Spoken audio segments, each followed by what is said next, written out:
Buen día. Un saludo a todos nuestros espectadores y bienvenidos a Vianey Informa, en nuestro especial del Día del Libro. Un trágico día en la ciudad de Medellín, en una época en la que el narcotráfico se había tomado el país y los paramilitares silenciaban a quienes se les opusieron. Asesinaron a 3 de las voces más importantes en la defensa de los derechos humanos. Una de estas fue la de Héctor Abad Gómez, padre del reconocido escritor y columnista Héctor Abad Faciolince. Este prodigio de la literatura colombiana nació el 1 de octubre de 1958 en Medellín. Estudió lenguas y literaturas modernas en la Universidad de Turín. Fue director de la biblioteca de la Universidad EAFIT. Trabajó como columnista de la revista Semana y en la actualidad escribe regularmente para El Espectador. También es colaborador habitual de El País y de la revista Letras Libres de México. ¿Por qué decidió usted dedicarse a la escritura? Bueno, tal vez para lo que más tenía talento era para escribir. Mis hermanas hablaban muy bien y yo hablaba muy mal. El escribir siempre fue mi modo de expresión, así que decidí que eso era lo que más quería dedicarme. Además de numerosos ensayos, traducciones y críticas literarias, ha publicado numerosos libros entre los cuales se destaca Basura, del año 2000, que obtuvo en España el primer premio Casa de América de Narrativa Innovadora, Angosta, 2003, que obtuvo en abril de 2005 en China el premio a la mejor novela extranjera, La Culta, del año 2015, que ganó el premio Cálamo al mejor libro del año, y por supuesto El Olvido que seremos, del año 2006, aquella historia que nos enseña un idioma universal, las lágrimas de amor de Héctor al narrar la vida y el asesinato de su padre. ¿Cómo reaccionó ante este desgarrador acontecimiento? Bueno, yo entré donde mi mamá y le dije, mamá, yo creo que pasó lo peor. Mi mamá entendió también que era lo peor. Luego salí con ella caminando hacia donde estaba el señor que había matado y efectivamente era mi papá. Le habían puesto una sábana encima, lo destapamos y nos empezamos a llorar.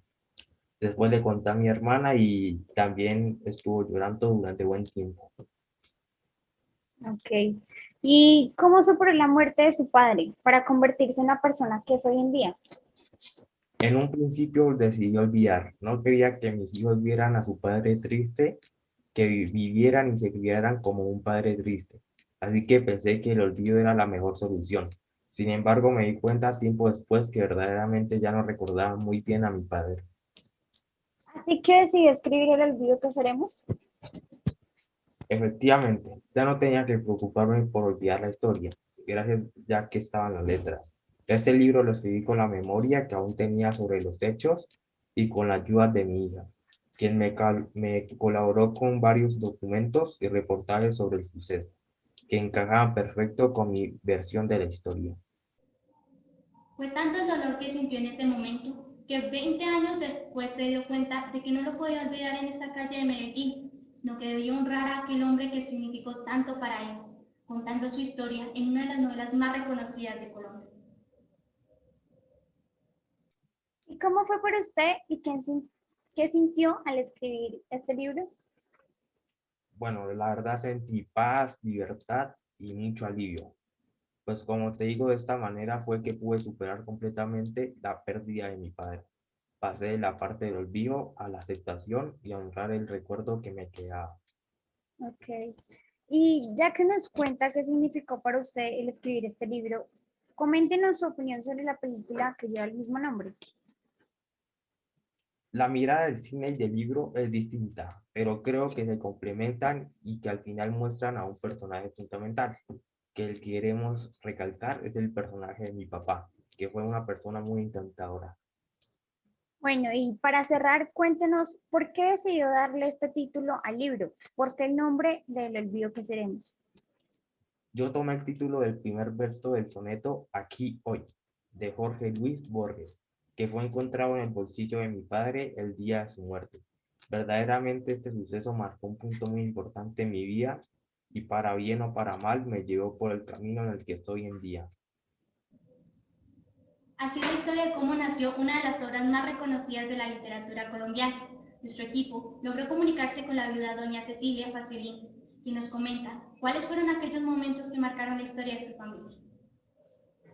¿Cómo fue para usted la muerte de su esposo, el defensor de los derechos humanos, Héctor Abad Gómez? Fue demasiado doloroso. Recuerdo bien ese día. Él y yo nos manteníamos en un círculo social mutuo. No había persona que se despidiera de él sin antes despedirse de mí. Cuando nos enteramos de la muerte de mi marido, fue lo peor que me pudo pasar. Recuerdo muy bien las lágrimas que derramó cada uno de nuestros. Sin duda alguna es algo que me marcó por siempre. Es decir, que ustedes tenían una relación bastante estrecha, ¿verdad? Y no soy quien para decir, pero era un matrimonio ejemplar. Yo lo amaba muchísimo. ¿Y usted siente que verdaderamente se hizo justicia en el caso de su difunto esposo?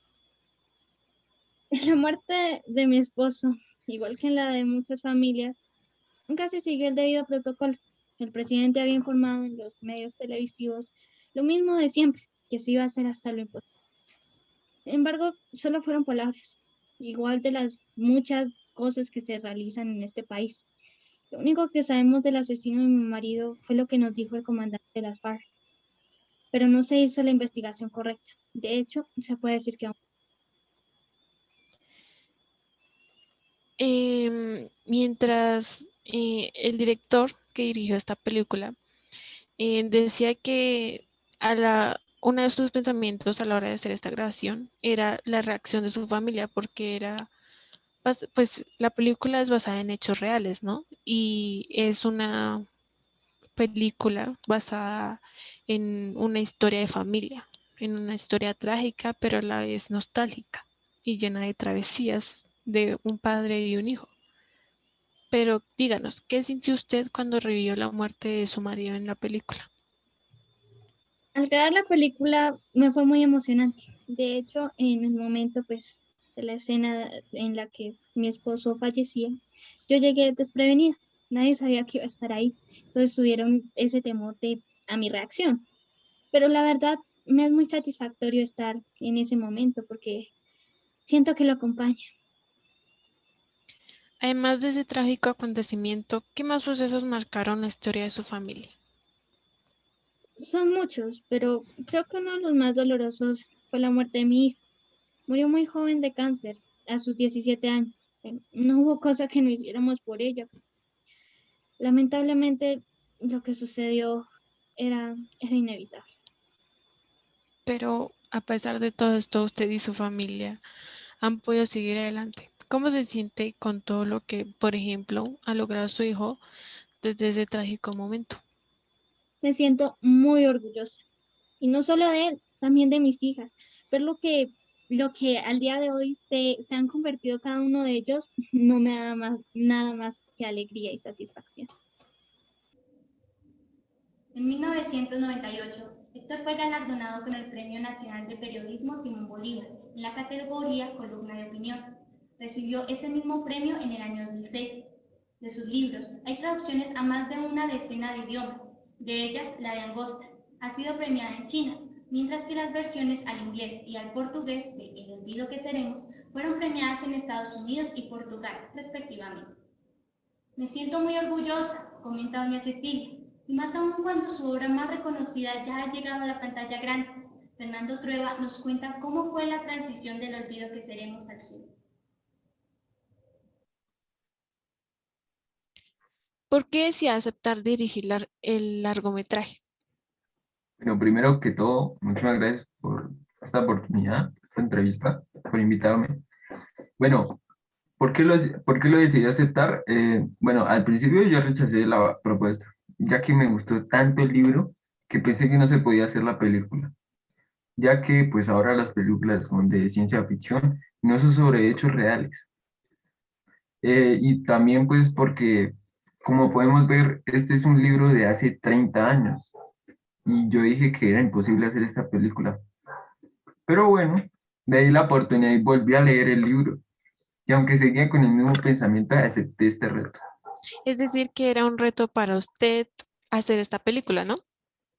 Sí, claro, pues lo que te digo, fueron hace 30 años y pues la verdad me sentí muy bien haciendo esta película. Y en entrevistas pasadas usted dijo que era un regalo trabajar en Colombia. ¿Por qué? Es un regalo trabajar en Colombia más que todo por la gente. Muchos se acercaban y me agradecían.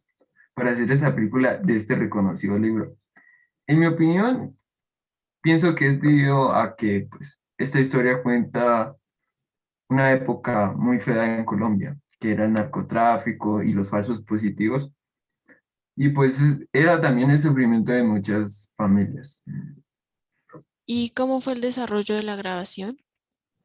Bueno, nosotros grabamos lugares de la historia, como por ejemplo la Facultad de Medicina de donde Héctor Abad Gómez era profesor, el Hospital San Vicente, y teníamos un equipo muy bonito. La gente era muy acogedora, incluso un médico reconoció a Héctor, se acercó y le contó una anécdota sobre su padre, que fue el profesor de medicina, y y me pareció tan bonita que la incluí en la película. A esto se refería con que le encanta, o sea, que era un regalo trabajar en Colombia, ¿no? Por la gente, o sea, Sí, la forma en la que lo acogió. pues sí, lo que te digo, o sea, esto era un reto para mí, esto era un reto y pues sé que para muchos colombianos o sea, se van a sentir representados con el olvido que seremos, que por cierto se estrena acá en Colombia el 1 de mayo. Y sabemos que esta es una novela que viene desde adentro, de una experiencia viviente, del dolor de una familia. Pero cuéntenos, ¿qué fue lo que a usted más le conmovió de esta novela? Posiblemente como 20 años después, un hijo cuenta pues cómo fue la vida de su padre y además él como, o sea, la gran influencia que hubo en su vida pues por su padre. Como por ejemplo una escena de la película muestra donde el papá, que es un epidemiológico, enseña a su hijo a lavarse las manos correctamente, y precisamente esta es una de las cosas más interesantes en contar de esta historia, de uno de los pioneros de la salud pública de Colombia en medio de la emergencia por el COVID-19. Díganos, ¿cómo fue esa relación entre escritor y director con Héctor Abad a la hora de grabar esta película? Bueno, como te digo, Héctor estaba muy feliz y muy emocionado por la película. Lo que te digo, me la estaban ofreciendo hartísimo y pues al final la acepté pues porque quería proponerme este reto. Bueno, estaba emocionado por la película y pues fue extremadamente respetuoso. Se dio de cuenta de que su memoria ya la había escrito pues, y que hacer esta película es una de las cosas completamente diferente y que debíamos dejarnos pues tranquilos. Él llegó hasta el punto que para pues no interferir, se fue de Colombia y viajó a Europa. Así no estaba como un juez en la grabación diciendo que estaba mal. Para mí fue muy bonito enseñarle la película a toda la familia. Fue un proyecto interesante y pues la verdad me siento muy orgulloso de lo que hicimos con todo el equipo de producción y con el mismo Héctor Abad Facción. Sí, en otras, en la entrevista que le hicimos a la madre de este famoso escritor, ella decía que cuando le presentaron la película, pues a ella más que, o sea, que todos estaban pendientes de su reacción y que más que darle tristeza le dio nostalgia. A esto se Pues refiere sí, usted, ¿cierto? sí, claro, lo que te digo, o sea, con esta película o sea, va a haber personas que pues, van a sentir la película y pues van a decir, pues, que pues esto es una realidad y que lo que escribió Héctor Abad Facción y todo es cierto. Fuiste el primero que se atrevió a hablar de salud pública en este país. De este momento eres imprescindible para el futuro de este país. Con las manos te llevas a la boca todas las bacterias recogidas durante el día. Tú y yo sabemos que si Dios de verdad existe, a él no le va a preocupar si lo adoramos o no.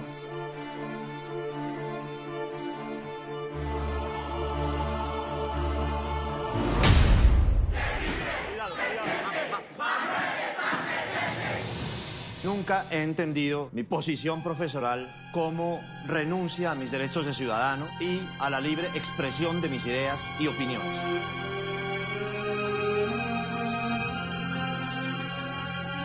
Los paramilitares están haciendo lo que se les antoja, como una fuerza de choque que pretende doblegarnos. En este país la vida vale muy poco. Y así finaliza nuestro especial del Día del Idioma. Esperamos que les haya gustado la historia de Héctor Abad Lince y los invitamos a ver el resto de nuestros videos para conocer otras grandes historias.